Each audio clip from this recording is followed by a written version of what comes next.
El Ayuntamiento de Mérida adjudica un contrato para el control de la población de palomas por un importe de 18.000 euros. Tras una adjudicación fallida, el consistorio intenta atender así la demanda de los vecinos de las barriadas afectadas por la superpoblación de estas aves, con un sistema que cumpla la Ley de Bienestar Animal. En este sentido, se colocarán 20 jaulas que rotarán por distintas zonas de la ciudad para minimizar los daños que ocasionan en domicilios particulares e infraestructuras públicas. Además, se anuncia que se está trabajando en la licitación de un contrato mayor que supera los 70.000 euros para poner en marcha un servicio de control permanente de esta especie. Por ello, hoy ponemos en la picota el problema que causan las palomas en varias zonas de Mérida y su resolución.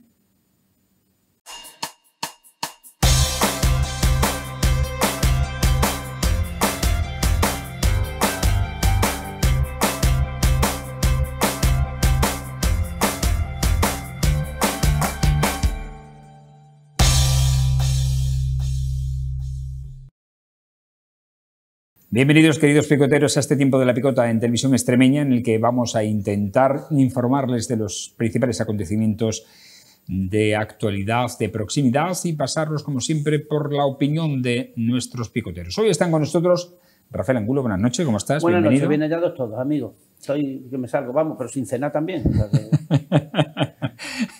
Y bueno, no sé si estás molesto porque ayer ganó el Madrid y tal, pero bueno.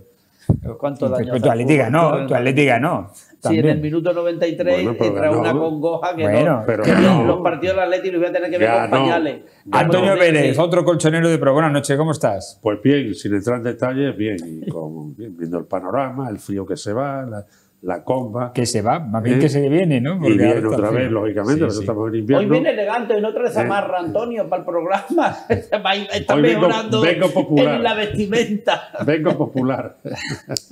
Bueno, vamos a empezar con nuestro tema de cabecera, porque esto preocupa a muchísima gente, a muchísimos vecinos que ven afectadas sus viviendas por la sobrepoblación de palomas. El Ayuntamiento ha adjudicado a la empresa TISA Sanidad Ambiental un contrato para el control de palomas por un importe de 18.000 euros. Mediante el mismo se contrata un servicio que consiste en colocar 20 jaulas en distintas zonas de la ciudad con el fin de minimizar la población de palomas y, por tanto, los daños que ocasionan. Según anuncian, los trabajos no supondrán molestia para los ciudadanos y cumplirá, dice, siempre con la normativa de protección de los animales. Los equipos de captura se revisarán para evitar situaciones de estrés en las especies y manteniendo el bienestar animal. Las localizaciones de las jaulas se irán rotando para poder ir disminuyendo la población en toda la ciudad. Además, el Ayuntamiento informa que está trabajando en la licitación de un contrato mayor que supera los 70.000 euros para poner en marcha un servicio de control permanente de esta especie. De otro lado, los servicios veterinarios del consistorio ponen a disposición de la ciudadanía una línea abierta de atención a quejas vecinales por el problema de las palomas en un correo electrónico que es controldespecies@merida.es. controldespecies@merida.es. También indica que la cantidad de palomas que pueden localizarse puntualmente o habitar de forma permanente en un espacio determinado está estrechamente relacionado con la existencia de factores como la disponibilidad de comida, agua y refugios. El Ayuntamiento insiste en la necesidad de no dar de comer a las palomas en la vía pública, ni desde balcones ni terrazas, y no dejar a su alcance restos de alimentos. Con este simple gesto, señalan, se consigue que se mantenga un mínimo de reproducción. En fin, vamos a ver qué resultado dan estas jaulas. No sé si en tu querida barriada de la Argentina tenéis problemas con estas aves o no. En mi barriada, poco. Lo que tenemos son con ratas, pero la verdad es que es muy eficaz escribir al ayuntamiento enfadado, porque si tú le escribes, ya después puedes decir, oye, que lo hice. Las ratas aparecen periódicamente y que además voy a poner el disparadero a Antonio Vélez. Hace exactamente 1923 picotas, ya hablábamos del silo. ¿Me entiendes? Es decir, ¿qué ocurre con las ratas? Que aunque aparecen cíclicamente, si tienen un pedazo urbanización de lujo como es el silo, por mucho que tú las mates en mi casa, chumba, se van allí. O sea, es una cosa curiosísima. Y solo para los de mi generación, la nuestra, Antonio. Es decir, es otro problema que tenemos en la Argentina, los antiguos depósitos de la Cansa, que eran enormes, ¿te acuerdas? Por debajo tenían una tubería que iba hasta la estación del tren. Por lo que sea, el constructor que operó arriba, pues no los destruyó del todo. Pero claro, ahí tienes una autopista. Es que es una cosa que me irrita. Giscro. Vamos, que viajan en aves las ratas, ¿no? Mira, si Alfred Hitchcock levantara la cabeza, volvía a hacer la película esa de los pájaros, pero en Mérida. Porque es que tiene escenas tremendas. Y las palomas tenemos una larga tradición. Antonio era alcalde cuando alguien le habló de una casa de lenocinio que se llamaba Las Palomas. O sea, tú fíjate, si era tiempo. ¿Te acuerdas cuando hiciste aquella cosa tan absurda de que la gente podía hablar en los plenos? Y hubo uno que se levantó y le dijo: pues aquí no tenemos casa de lenocinio y hay que llamar a la JOC. No sé cómo salió. Es real, real esa aquí está. Sí. Aquí está. Que lo a mí eso no me enfada, porque yo creo que la participación y la posibilidad que la gente se exprese es importante. Pero con relación a lo que has comentado, en dos cuestiones, curiosamente. Sí. Una, que es la última, que me refiero, bueno, tres. Una las palomas, otra el silo y otra los viejos depósitos que había de la Argentina, donde se quiso reconstruir la cansa allí con los depósitos. Yo me opuse totalmente. Peleé incluso con mis buenos amigos de UGT y tal, alguno que otro, y al final conseguimos que, siendo Enrique Sánchez de León presidente de Kansas, la línea Almodóvar que iba a Zafra viniera al polígono industrial del Prado. CLH me parece que se llamaba, ¿no? Compañía Logística e Hidrocarburos, no sé cómo se llamaba. Se llama, que sigue en el Prado ahora. Y vino ese Almodóvar, puertollano, al Prado. Y se obvió aquello que efectivamente está lleno de artilugios subterráneos. Y luego el otro tema que me agrada que hayas comentado es el silo. Es el silo. El silo, obsesivamente, algunos hemos escrito artículos al respecto. Hay 3 silos monumentales en España. El de Alcalá de Henares, el de Córdoba y el de Mérida. Yo conozco el de Córdoba. Eso se dedican los 3 a temas arqueológicos, a temas culturales. El de Córdoba especialmente tiene un tema arqueológico de Andalucía. Recuerdo que en ese momento un ministro, Luis Planas Puchade, al que yo tengo una gran amistad, le hablé del tema de Kansas y parece ser que el tema ya se había abierto a la venta y alguien no se había enterado o algunos no se iban a enterar. Yo sigo pensando que eso el ayuntamiento tiene que expropiarlo.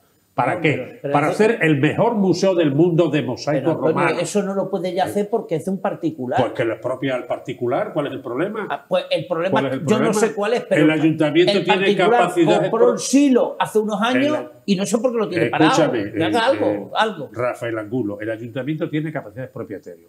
Y ese elemento que se vendió en 700.000 euros es ridículo que el ayuntamiento no lo comprara. Y sigo pensando que el ayuntamiento, o Cultura o quien sea, tiene que comprar el silo. Expropiándolo. Al señor Gamero, ¿cuál es el problema? Eso es de interés público. Siempre lo he dicho. Que el señor Gamero haga algo en el silo, lo que sea, pero que haga algo, que no lo tenga baldío. Yo sigo pensando que eso es debe ser de dominio público. Pero ya no lo es. Bueno, pero puede serlo. Algunos expropiamos para hacer cosas en muchos sitios, ¿me entiendes? Sí. Y consecuentemente con ello, ahí estaría el mejor museo de mosaico romano del mundo, o uno de los mejores del mundo. Bueno, Antonio, en torno a las palomas. Las palomas me parece muy bien que se dediquen a un plan de... O sea, que las palomas han convivido con los humanos históricamente. A nosotros, que te voy a contar yo en mi blog, que estamos siempre gastando dinero con los bajantes, con las historias. Es decir, es un problema. Pero el problema no se puede resolver solamente con el exterminio. Exterminio no es la solución. Aquí no se habla en ningún momento de exterminio. Bueno, espero. Es muy raro. Yo no sé qué hacen con las palomas en las jaulas, normal sería matarlas. Pero también lo he visto. Espero que se cumpla una premisa que es el juego de comportamiento y que aquí cabemos todos o no cabe ni Dios, ¿entendido? Y en consecuencia, no digo que las palomas no haya exceso. Las palomas siempre han sido un elemento que está en el Parque Amarillo en Sevilla, en la Plaza de las Glorias en Barcelona, en muchos sitios. Pero bueno, habrá que buscar sitios donde puedan vivaquear, donde puedan... Es decir, vamos a gastar inicialmente 25 céntimos por habitante, 25 céntimos por habitante. En una segunda década, 70.000, 1 euro por habitante, ¿vale? Pero hay que buscar un elemento en el que, habiendo como hay en los espacios exteriores de esa, etcétera, no se vaya a un planteamiento puro y duro de exterminio, en mi humilde opinión. Y soy un afectado por las palomas. No hace nada, hemos gastado un dinero importante por los bajantes, por la historia, y tenemos un proyecto para poder... Bueno, han dicho en la nota de prensa que ha emitido el ayuntamiento que se va a cumplir con la ley de bienestar animal. Pero comportamiento razonable. La ley de bienestar, ese es el problema. Antonio, vamos a ver. No, el problema no es ese. Mira, a ver, venga. ¿Ves esa imagen idílica que ves ahí? Pues no, pues tú no puedes pisar porque está llena de cagadas de palomas. Es que estás incómodo. O sea, entonces que somos más importantes los ciudadanos que las palomas. Bueno, pero aparte de eso, Rafa, es que pueden generar un gran problema de salud pública. Hombre, es que pueden aplicarse zonas de atracción, como pueden ser. Antonio, que nosotros estas tenemos... palomas no son las de nuestros padres y abuelos. Impresionante. Estas palomas no son las de nuestros padres y abuelos. Estas son especies de palomas que han venido después. Bueno, si son invasoras, entonces hay que buscar una forma de controlarlas. A ver, explícame que yo no entiendo. Tú metes a las palomas en unas pedazos jaulas grandes. ¿Y qué te crees? ¿Que si te las llevas a Cornalvo se van a quedar allí? Las palomas después harán lo que les dé la gana y vuelven otra vez a Mérida. Rafa Angulo, nosotros analizamos una noticia, esperemos que se haga correctamente. Vale. Bueno, lo importante, sobre todo, es también la colaboración ciudadana. En este sentido, me interesa es cierto hablar de que no se debe, ahora hablábamos que hay tiempo para todo, que no se debe dar de alimentación a las palomas, porque al final estamos generando el sustento para que se reproduzcan y aquí nos echen a los ciudadanos de nuestras casas. Pero es así. Pongámosle espacios atrayentes, tenemos muchas de esas alrededor, que viene bien. La palomina es un abono orgánico estupendo con muchos nutrientes. Vayamos a vías. Porque claro, los simplismos no valen. Como aquí se planteó el plan Entrevega, hacer una presa de 90 hectómetros en el Aljucén y regar Esparraguelejo, La Garrovilla, Montanche, hasta Logrosán. Es decir, un espacio inmenso de 30.000 hectáreas con olivar, con riego por goteo, 1.000 metros cúbicos hectáreas año. Se producían 10.000 kilos. Eso en un sistema olivar intensivo hubiera sido una bestialidad, una maravilla económica. No se hizo. ¿Por qué? Pues se plantearon las cosas mal. Pues todo lo que yo planteo aquí, que se haga bien. Oye, de todas formas, déjame decir que gracias al riego, los olivos ahora tenemos asegurada ya el aceite, afortunadamente. Aunque es cierto que no es de la misma calidad que la de secano. El olivo de regadío no da la misma calidad, el mismo fruto que la de secano, dicho por los expertos, según dicen. Vamos a entrar en otra materia porque dentro de las actividades del 25N, este jueves se ha organizado un escape room denominado El Silencio de Elena. El escape room es un juego de aventura físico y mental en el que los participantes deben resolver una serie de enigmas y rompecabezas para escapar antes de que se agote el tiempo disponible. En este caso, los enigmas giran en torno a la temática del 25N y se ha desarrollado, como vemos, en la Puerta de la Villa. Esas son las imágenes de este juego, incluido dentro de la programación de actividades del 25N. Y repasando la actualidad, hay que decir que la Asociación FEAFE Salud Mental trabaja en Mérida con unas 120 familias, generando recursos para tratar a enfermos y familiares que sufren las derivadas de esta circunstancia. La gerente de este colectivo es Eva Jiménez y ha dicho que el número de personas que precisan de tratamiento y cuidados de salud mental se incrementa cada año.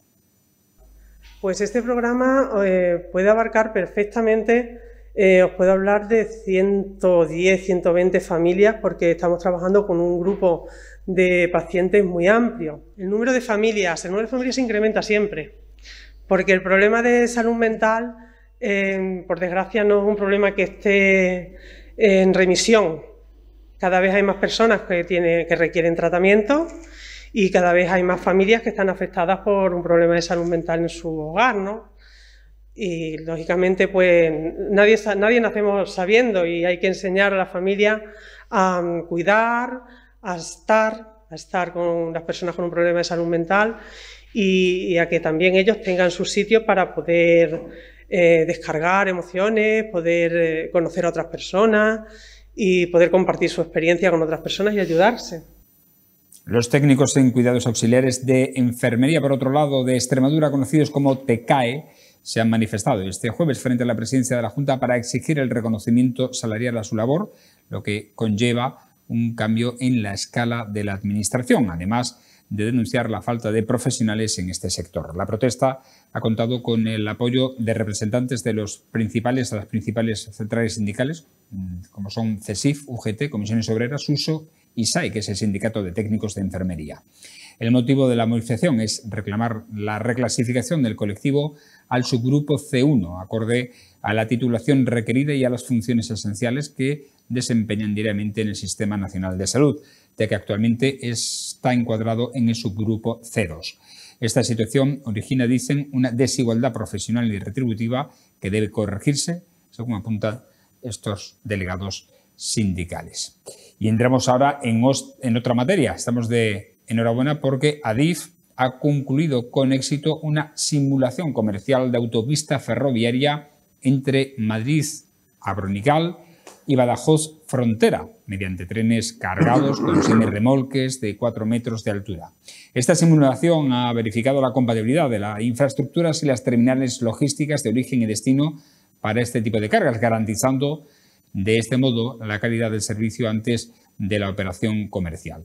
Esta autopista ferroviaria conectará, una vez esté operativa, con la autopista ferroviaria Valencia-Madrid, la primera de la red convencional puesta en marcha por Adif el pasado año. De esta forma, quedará completado el itinerario Valencia-Badajoz, que dará continuidad a la autopista del mar existente entre Italia y el puerto de Valencia, con tráficos con origen en Italia y el este de Europa. En el futuro, este itinerario podrá extenderse hasta Portugal. En un comunicado, la administradora de las inversiones ferroviarias de la infraestructura ferroviaria, Adif, ha apuntado que con estos servicios se fomenta la utilización de las infraestructuras ferroviarias existentes. Se genera actividad económica para la explotación de las terminales intermodales en orígenes y destinos y se potencia la actividad logística y ferroviaria con seguridad, dicen, y calidad en el servicio. Bienvenido sea.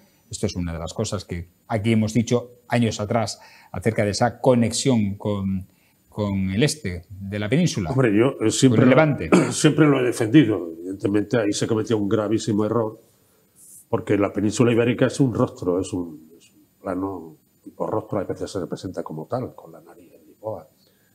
Y efectivamente... Nariz aquileña. Ese juego... O borbónica. Con Portugal, la península ibérica tendrá unos casi 600.000 kilómetros cuadrados, un poquito menos, y es un muñón de Europa impresionante. A los mares, es un tinglao serio. Es un tinglao espacial importante. Consecuentemente con ello, ese juego ferroviario, que ahora parece que se está reactivando, no se hizo en otros momentos, se está haciendo ahora. ¿Por qué? Pues porque realmente el espacio ibérico necesita el gran bloque territorial interrelacionador de espacios entre Valencia y Lisboa.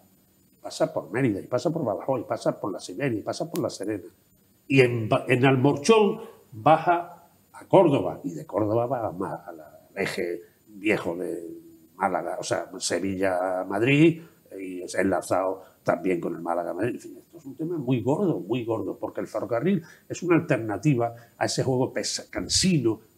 Ahora cuando se habla, lo reitero, esos elementos vertebradores de logística viaria son vitales. No se puede hablar de ir desde Plasencia o desde Navalmoral a Castelo-Branco, lo diga un presidente de la Diputación, lo diga San Pedro Bendito. Hay que enlazar los elementos, ni ir de Badajoz a Huelva, esa es la obsesión esta ahora, en fin, de las salidas de no sé qué, serán electorales, o sea, pero donde hay que ir primero es esa Ciudad Real, porque es que desde Torrefresneda, Ciudad Real, por la Serena y por la Siberia, no hay una autovía. Y eso rompe el gran eje de unos 750 kilómetros cuadrados, ¿verdad, Rafa Angulo?, entre Lisboa y Valencia. Entre Torrefresneda, ahí al lado, de San Pedro de Mérida un poquito más allá, desde Torrefresneda hasta Ciudad Real, un poquito menos, hasta Ciudad Real Ciudad, no hay autovía, pero hombre, y eso es un espacio de tráfico inmenso que comunica dos mares, el Mediterráneo con el Atlántico. La Valencia, Lisboa, por Ciudad Real, es un espacio impresionante. El ferrocarril, que históricamente debió marcarse por ahí, por Brazatorta, Puerto Llano, porque desde Brazatorta llegabas a Madrid por el AVE, y hacia el sur llegabas a Sevilla, y hoy a Córdoba, Sevilla, y hoy a Málaga también. Pero nosotros teníamos en ese espacio un punto, un enclave, entre Cabeza del Buey, Almorchón, donde dormían los maquinistas ferroviarios, Almorchón. A Córdoba hay 130 asquerosos kilómetros. Hay un ferrocarril construido donde ha estado yendo a Antracita desde Puerto Llano hasta la central de Puente Nuevo, en Peñarroya. Hace nada. Hasta el año pasado. Falta bajar de Cerro Muriano a Córdoba porque se levantó con el Sánchez de la carretera, de un sistema Redia, no autovía, Redia. En consecuencia, ese espacio entre la línea, esa gran línea que permitía ir a Madrid, ir a Almería por Córdoba, ir a Valencia por Alcázar de San Juan, a Marsella, a Constantinopla, toda Europa. Esa línea fue el gran error endogámico que se cometió aquí y en Madrid, con plantear, porque ahora mismo tenemos... Extremadura tiene 40.000 kilómetros cuadrados. Madrid, que manda tanto con la señora Ayuso tiene 8.000. 8.000. Es decir, hay que ir a Madrid. Rafa y yo defendemos que para ir a Valencia no hay que ir a Madrid, ni para ir a Constantinopla tampoco, es decir, no hay que pasar por Madrid. No. Y algunos, el señor Puente, lo está entendiendo más, afortunadamente.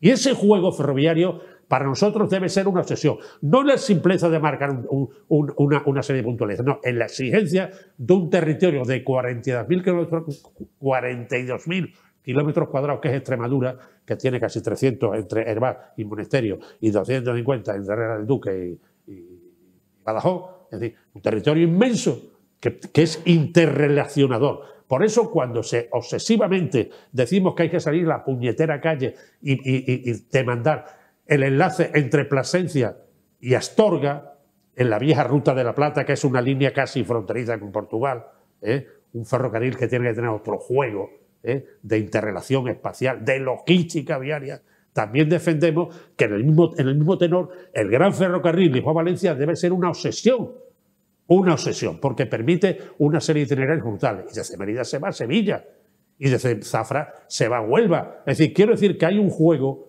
y si me apura se puede unir a Zuaga y Peñarroya, como se existió teóricamente con trenes mineros. Hay que hablar de ferrocarril. En la cultura que nos criamos mucho en Mérida, transferida por nuestros mayores, porque el gran avance de Mérida se hace en dos cuestiones. El ferroviario, la línea Madrid-Badajoz por Ciudad Real. ¿Y el militar? Y el militar, no. ¿Cómo que no? Y Fernández López, el matadero. Bueno, no. Ellas son palabras mayores. El militar no, es un avance, otra cosa. Es un avance importante, que lamentablemente ahora nos queda la Guardia Civil, que tenía que tener helicópteros. Se me prometió en su momento que habría para la zona sur, y ahora con el tema de los fuegos. El potencial que tiene aquí la Guardia Civil debía ser mucho mayor, pero la Academia de Tráfico de la Guardia Civil de España está en Mérida. Pero el ejército hay que recuperarlo, necesariamente. En Mérida tienen que venir regimientos.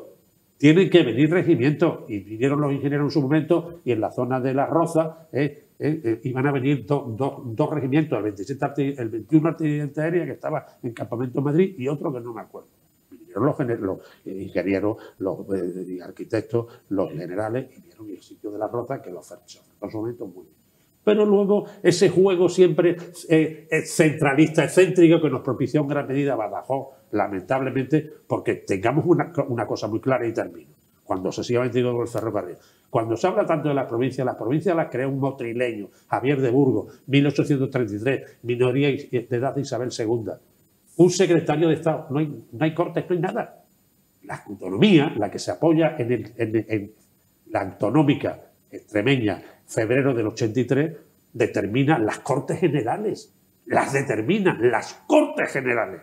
Y la capital es Mérida. Pero Mérida sigue siendo el gran eje ferroviario de todo el oeste español.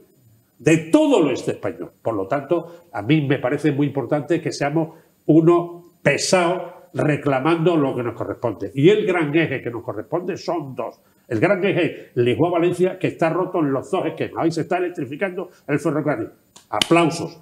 Y hoy queda de hacer en autovía, por el sitio que ha estado siempre, la Serena y la Siberia, desde Torrefrenete y Ciudad Real. Eso es vital para el desarrollo de Extremadura. Venga, Rafa, ¿qué opinas sobre esta autopista ferroviaria? En los años 40, los norteamericanos ya sabían que para ir de Lisboa a Valencia había que pasar por Extremadura. Desde entonces, ni los sucesivos gobiernos españoles, ni nadie se ha preocupado. Nada. Pero voy a lo que otras veces hemos dicho. Es que los extremeños somos abúlicos, espíritu desunido anima a los extremeños. Totalmente. Nos hemos levantado. Es que otros tíos hubieran dicho, oye, mira, también es verdad que llevan retraso, pero ya los valencianos tienen antes el Mediterráneo, el área desde Francia hasta Almería, El eje. Lo tienen antes que nosotros. El Mediterráneo. Pero dos cosas de esto, muy bien. Adif hace muy bien su departamento de prensa y de comunicación y publicidad y marketing en darse toda la propaganda. Pero aquí hay dos cosas que a mí me ponen muy nervioso. La simulación. Yo ya tengo una edad, Antonio, que para simulaciones no. Yo quiero ver hechos concretos. Yo ¿sabes cuál es la ilusión de mi vida, Antonio? Llegar a la boda de mi nieta. No, de mi nieta no, que Mercedita tiene 5 años. Del otro, del chiquinino, el que tiene 3, llega a su boda. O sea que, entonces, esto, que lo vea. Esto, primero, por lo tanto, menos simulaciones y más hechos concretos. Y segundo, que también aquí se delatan sin darse cuenta. Cuando dicen, esto se hará cuando esté operativa. Acabemos cuando esté operativa. ¿Y cuándo va a estar operativa? Si ya te ha dicho Antonio que no tenemos nada. Y es que, y vuelvo a lo del principio. Señores, si la línea más corta entre Lisboa y Valencia es por Extremadura, ¿por qué hay que ir? Y por Ciudad Real, por lo tanto. ¿Por qué hay que ir por Madrid? ¿Por qué hay que ir a Madrid y después bajar? Pero esto, es decir, además te lo venden como un proyecto. Y así empalma con la línea Madrid-Valencia.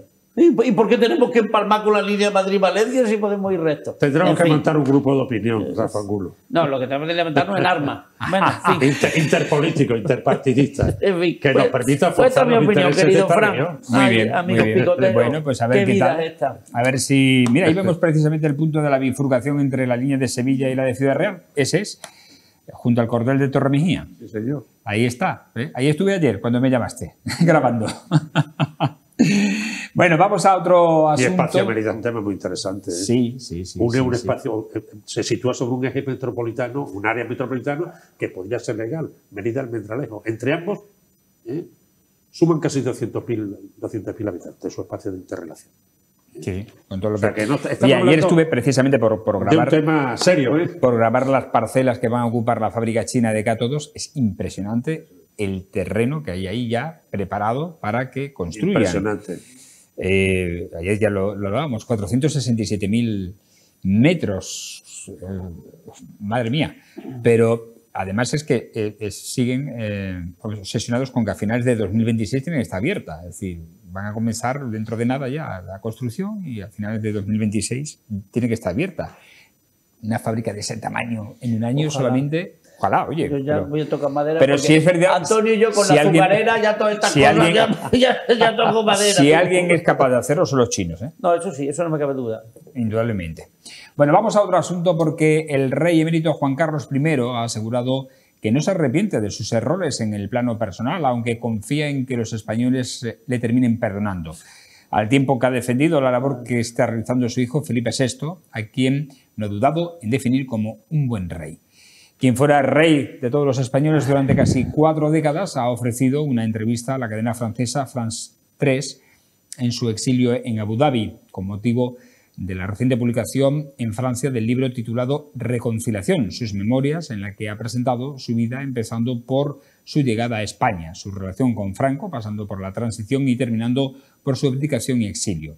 En la entrevista, el rey emérito defiende su legado y, en particular, la Constitución de 1978, que asegura es el logro del que se siente más orgulloso, además de reconocer una vez más su añoranza, dice, por España, pese a viajar una vez al mes para las regatas, para participar en ellas, expresando su deseo de regresar. El emérito ha dicho que todos los hombres cometen errores al reconocer que desde 2008 empezaron a aparecer informaciones en relación de cuentas bancarias en Suiza, su relación con Corina Larsen o su viaje de caza a Botsuana. Preguntado sobre si cree que ha pesado más entre los españoles, si las cuestiones del corazón o las económicas, don Juan Carlos ha considerado que en España pesa más el dinero que el resto, que menos conoce en este sentido. No le perdamos los de la fortuna personal. Bueno, ¿qué opinas, Antonio? Yo es que este tema no me... Bueno, espérate, voy a pulsar la opinión primero con Rafa. Muy bien. Venga, ¿qué opinas, Rafael? Que me da mucha pena. Mira, hay 2 personajes que en España significaron mucho, uno en toda España y otro especialmente en Cataluña, que eran el emérito y Jordi Pujol. Y es triste que hayan acabado los dos la vida como lo han acabado, cuando los dos hicieron muchos méritos. Uno por España y otro por Cataluña. Ya estoy hablando desde las distancias. También hay gente que critica... Pero también hicieron méritos a nivel personal. Hombre, no, eso es el problema. Por eso los lástimas van a pasar la historia con un baldón negro, con unas banderillas negras encima. Hombre, también cuando al rey algunos le critican, dan ganas de decir: cállate tu boca, que hoy nos hemos enterado que financiaste tu campaña con dinero de prostíbulos, o sea que tampoco estáis para tirar cohetes vosotros. De todas maneras, por hacerlo así un plan... Corrían los años 80 Seguro que Antonio se acuerda. No, los años 80 no, incluso los 70. Y hubo un italiano que se llamaba Sandro Giacobbe. Hizo una canción que se llamaba Jardín Prohibido, en la cual Sandro Giacobbe contaba con por cierto, una letra muy aparente, una música muy sensual, contaba que a su novia o a su mujer que la había engañado y se había acostado con su mejor amiga y además se lo había pasado estupendamente. Pero el tío, y lo cantaba tan tranquilo, pero después, como para pedirle perdón, le decía en la canción, la vida es así, no la he inventado yo. Como el rey, no, yo no me arrepiento. A ver, la vida es así, Corina, no lo he inventado yo, coño. Pero hombre, eso tampoco es. Es más, para que veas que emplean los mismos artículos, el Sandro Giacobbe decía, no lo volverá a hacer más. Como le mérito. Pero eso sí, cuando está con la Corina, es como el otro. En fin, mira, Antonio, eso sí que te tienes que familiarizar, porque esto tú sí que no lo sabes. Los católicos tenemos la oportunidad de pedir perdón, es decir, que vamos al sacramento de la confesión y no el cura, y es Dios quien nos perdona. La confesión, yo soy muy pecador, la gente es buenísima, porque yo hombre, cuando lo necesito me confieso, pero la gente es que no se confiesa. Me recuerda, yo tenía un amigo mío al que le hablaba de las ventajas de la confesión y decía, no, Rafa, yo es que me confieso directamente con Dios, Rafa. Y le dije una frase esa de, pues quien a sí mismo se capa, buenos cojones se deja. O sea, bueno, pero te quiero decir, pero esto no es pedir perdón lo que está haciendo este hombre, porque dice que no tiene remordimiento. Que yo no me arrepiento. La vida no es así, no la he inventado yo. Hombre, pues no, esto a mí, amigo mío, prefiero Sandro Giacobbe. Bueno, que estoy haciendo un paralelismo con Sandro Giacobbe. Lo que a mí me fastidia todo esto es que lo está haciendo todo en Francia. El libro lo saca en Francia. Y en francés. Bueno, también, ¿no? Bueno, el origen de su dinastía es francesa, indudablemente, los Borbones, ¿no? Pero que además la entrevista la haya realizado un medio francés en lugar de español. Pero fíjate, ahora que vamos a estar con mi hijo en País de Gales, ellos dicen que no es Inglaterra, pero en País de Gales. Es que estamos aquí rasgándonos las vestiduras. El rey de Inglaterra engañó a su primera mujer, ya estaba liado con la que ahora está, y ahora es la reina, y allí todo es protocolo y tradición y nadie lo tiene en cuenta. A mí me parece una cabronada que a este hombre lo hayan enviado a Abu Dhabi. ¿Qué quieres que te diga? Yo hubiese preferido que con todas sus debilidades que se quede en España. ¿Por qué lo has echado de España? Y más saber si los que te han echado también tienen sus cosas que callarse. A mí eso me parece mal. Y es verdad, eso Antonio lo vivió en primera línea, lo que este hombre hizo por la democracia, el 23F, Antonio. No podemos olvidar eso. Por muchas debilidades. Oye, que esté libre de pecado. No, pero y eso se ha olvidado porque lo suyo. A mí me parece injusto que no esté en España el rey Juan Carlos. Ahora, Antonio, ¿qué opinas? Tiene mucha razón, Rafa, en el sentido, en lo explícito que plantea esa cuestión. Hay realmente un dictador que muere en la cama, hay un juego de recuperación de un modelo que a mí personalmente no me atrae excesivamente, pero bueno, pero hay... ¿El modelo te refieres a la monarquía? Sí, el problema cuando él plantea de que él es el factor del cambio democrático, eso es una tontería. Eso no es cierto. Y hay gente que tiene una altura excepcional. Y todos los españoles. Claro, todos que luchan por un... Mira Santiago Carrillo. Santiago Carrillo, Fraga. Yo os recomiendo una serie que está basada en el libro de Javier Cerca, Anatomía de un instante, que está muy bien, sobre la transición. A ver, no trata muy bien a ciertos personajes, pero yo a Fraga nunca lo vi con el brazo en alto. Yo Fraga lo traté, el tiempo le trató cuando era presidente de Galicia, venía al Festival de Teatro y tal, era un hombre que tenía un hombre muy cercano, y como ministro de Turismo, y Suárez, y Martín Villa, y Enrique Sánchez León, primer director general de Política Interior de las elecciones que ganó la UCD en el 77. En fin, hay una serie de cuestiones ahí muy importantes, pero realmente quien mueve todo ese tema, como bien ha dicho Rafa, es el pueblo. El pueblo quiere homologarse a un modelo global, derivado de la Europa del bienestar de la Segunda Guerra Mundial, una Europa democrática.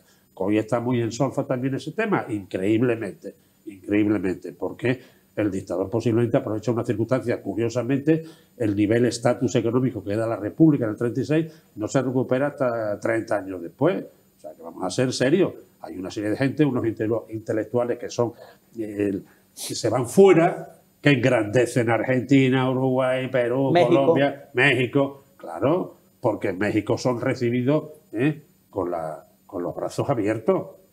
Y eso es un tema que está ahí, que hay que hablarlo. Pero el rey no puede arguirse, apoderarse de un concepto que es global. Es un deseo de libertad. La dictadura tiene, por eso hay que explicarle a la gente actual que se plantea una vez de ultraderecha que hay otros factores que implican mayor sentido del estado del bienestar, que es la redistribución de los recursos. A mí me molesta que la empresa pública se haya ido a la mierda, se haya ultraliberalizado y que 80 o 100 fortunas no vienen en el mundo. De esas cosas que hay que hablar, con respeto, obviamente. Yo traté, como decía Fraga, y me pareció un hombre, Tierno Galván, con un nivel excepcional, intelectualmente excepcional. Y seguramente, vamos, obsesivamente, también gente sin una obsesión de meter la mano. A mí no me consta. A mí no me consta. Quiero decir que ese juego hasta ahí, yo nunca vi a Fraga con el brazo en alto. Que no quiero decir que Fraga, como tuvo los problemas con los vacos, con tal, o los galletos, bueno, esas son historias que era su personalidad. Pero quiero decir que el juego de avance sobre recuperar, salvar una vieja dictadura, personalista y dura, es de todos los españoles. Juan Carlos establece en un momento determinado que conviene al conjunto y la gente que está ahí, todos los políticos que hacen la transición, están en esa línea. Y él permite que seguramente habría que haberle leído más la cartilla en el primer momento. Se le dio mucha, porque claro, había mucho miedo a que hubiera un salto atrás, hay un 23F, hay una serie de cuestiones, tú lo has dicho antes. Hay una cuestión de que la dictadura se desarma de una forma muy pacífica y hay pasajes concretos a la contra de ese pacifismo. Entonces hay que verlo. El rey no puede arguirse como el autor de la democracia. ¿No? Yo lo traté siendo rey y me pareció un hombre muy agradable, un hombre, ¿me entiendes? Pero seguramente él es el que tenía que haber planteado la vía de otra forma. Y no decir que él no se arrepiente. Usted se equivocó en cuestiones económicas, en cuestiones del tipo que sea. Pero es que yo no creo que... ¿Cómo puede decir alguien, pero independientemente de que seamos religiosos o no, que no me arrepiento de nada en la vida, pero entonces, ¿cómo que no te arrepientes y luego, de Rafa, nada? tú dices, es una cosa, me parece una respuesta malísima. A mí lo de Abu Dhabi tampoco me gusta, honorablemente. A mí no me gusta. A mí como el que hay cosas que no me gustan.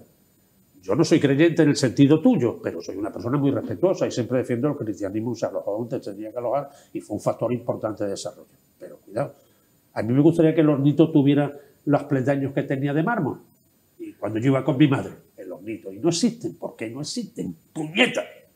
Y me gustaría que el rey tuviera mucha más prudencia en plantear las cuestiones, porque él tiene un problema con su padre, don Juan, que es el que inicia todos los temas. En fin, claro, los Borbones, pues los Borbones son los Borbones y los Austrias son los Austrias. Es curioso cómo, Antonio, cómo se ha reproducido la relación que tuvo Juan Carlos con su padre, como ahora el rey Felipe la tiene con su padre, Juan Carlos. Sí, se ha reproducido la misma escena. Sí, pero el rey Felipe encima tiene a su padre y a su esposa, que el otro por lo menos no la tenía. Pero Felipe... Pero, Antonia, que tú estás Felipe de acuerdo VI a mí conmigo. me cae muy bien, porque es un hombre adulto, es un hombre muy... Tendrá su vida personal, tendrá lo que sea, pero luego es un hombre muy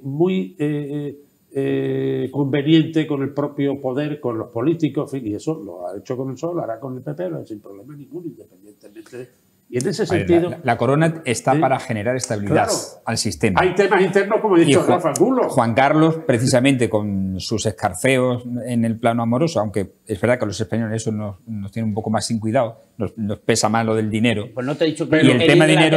En Inglaterra claro, sí. Lo que ha hablado Rafa de la monarquía inglesa, tela marinera, con problemas, pasajes concretos. Pero digo que, entre hermanos. Que Juan Carlos quitó esa estabilidad que debe dar la corona al sistema. Antonio, tú abogarías, fíjate, porque el rey emérito, decir, oye, vente a España, pero calla tu boca, pero cállate, estate discretito, mira, oye, yo tengo una duda. Donde te dé la gana, pero calladito. A ver, yo, Rafa Angulo, sí. ¿Cómo creéis? Fue un instrumento conveniente, Antonio, en su momento, sí. ¿Cómo creéis que, bueno, cómo la historia le tratará, pero sobre todo por plazos más cercanos? Ya tiene 88 años, ¿no? Creo. No sé, Juan Carlos.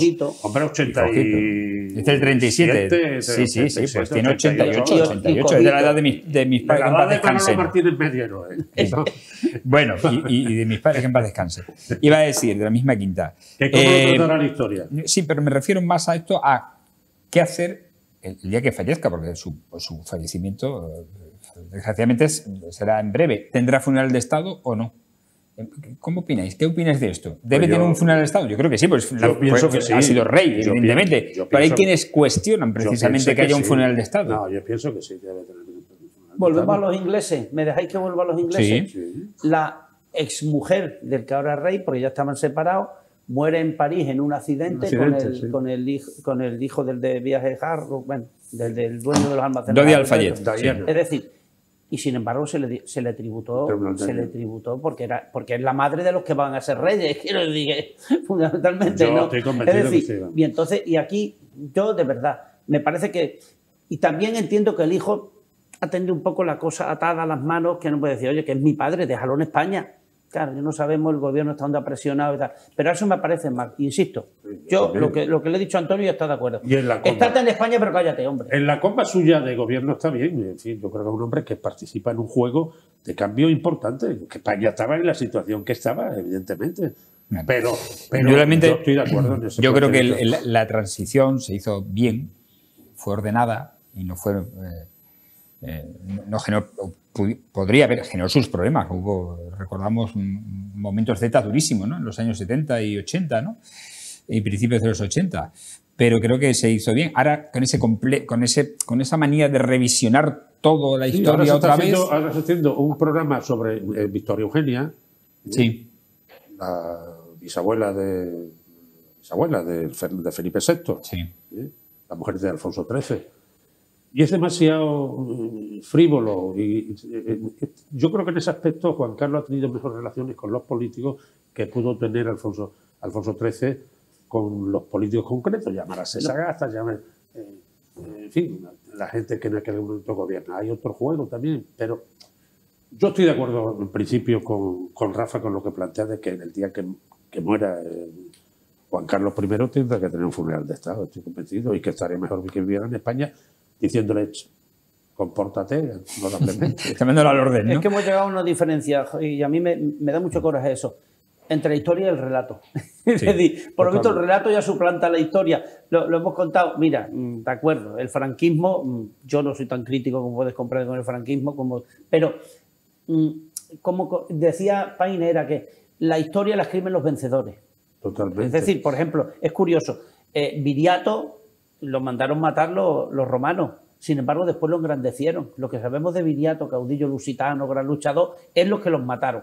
Menos en España, que como nos descuidemos, la guerra civil, quien la va a escribir fueron los perdedores, bueno, aquí, entre comillas, pero son los perdedores. Aquí una persona... Porque es el relato, lo del el fiscal general. El relato. Es cierto, en la parte que a mí me ha gustado la historia como elemento transferidor de memoria, yo creo que hay una persona que se ha tratado muy mal en España. Se trató en su momento muy mal, que fue don Miguel Primo de Rivera. Muy mal. Fue un hombre que avanzó, desembarcó a Lucena, el convenio con los franceses, tal, del tema de acabar con los problemas del RI, y es un hombre que además intenta modernizar la economía. Él juega con Regeneración Española, el partido que era, y se equivoca, porque no lo aceptaba el resto del conjunto político. Pero fue muy bueno. Y cuando se fue a París, le dice, este cabrón, refiriéndose al rey, es más borboneado. Porque él establece el juego llamado dictadura entre el 23, creo que es, y el 30. Y que en sustancia los sucesos de Jaca y fusila a la gente y tal, a Galán y tal. Es Berenguer, Damaso Berenguer, no él, puñeta. Yo recuerdo cuando yo voy a Nerja recién a aprobar mis oposiciones de la Escala de Negociación del Ministerio, tengo mi delegado de trabajo, que es Enrique Sánchez León de Málaga, y dice, ¿te vas a Meles Málaga? Digo, sí, pero yo vivo en Nerja, yo iría con muchos amigos. Y la gente recordaba, estoy hablando del año 67, 68, cuando ya se allí, recordaba a don Miguel Primo Rivera que asfalta la carretera, arregla la carretera de Málaga a Almería, y que había tenido mucha incidencia en el juego de los repartos, imponiendo impuestos a los ricos, a los terratenientes. O sea, fue una especie de desclasado del sistema.